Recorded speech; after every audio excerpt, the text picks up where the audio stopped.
मुलुंडमधील पूर्व द्रुतगती मार्गालगत असलेल्या 2 भूखंडाच्या आरक्षणात बदल करून ते हडपण्याचा डाव आखला जात असल्याचा आरोप करून ठाकरेंच्या शिवसेनेचे आमदार आदित्य ठाकरे यांनी त्या भूखंडाची आज पाहणी केली। या जागेवर पेट्रोल पंप आणि गॅस स्टेशन उभारण्याच्या हालचाली सुरू असल्याचा दावा आदित्य ठाकरेंनी केला। तसंच समोरच्या भूखंडावर आरक्षण कायम ठेवून स्पोर्ट्स कॉम्प्लेक्स उभारता येऊ शकतं असा पर्यायही त्यांनी मांडला।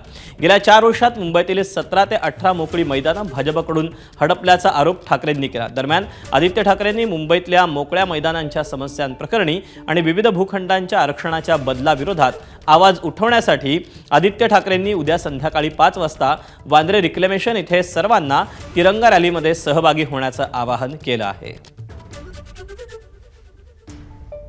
मैदान आहे, खेळाचं मैदान आहे, क्रिकेटचं मैदान आहे, सायकलिंग ट्रॅक आहे, वॉकिंग ट्रॅक आहे, सगळं काही आहे। पण हे सगळं होत असताना ते देखील त्यांना एका भाजपच्या आमदारच्या घशात घालायचं आहे। एकंदर जर आपण पाहिलं तर BSTचे 22 आगार हे वेगळेच, मुलुंडचा हा प्लॉट, समोरचा मुलुंडचा प्लॉट, हे 2 प्लॉट्स भाजपला घशात घालायचे स्वतःच्या।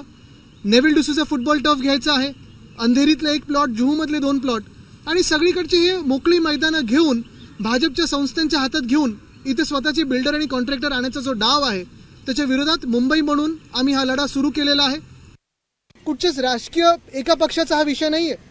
आज तुम्ही कुठच्याही राजकीय विचारधारेचे असाल, कोणालाही मतदान करत असाल, भले भाजपला पण मतदान करत असाल, तुम्ही हा विचार केला पाहिजे की भाजपच्या ह्या ठराविक बिल्डर आणि कॉन्ट्रॅक्टरांनी या जमिनी ढापल्यानंतर मुंबईत मोकळा श्वास घ्यायला जागा राहणार आहे का?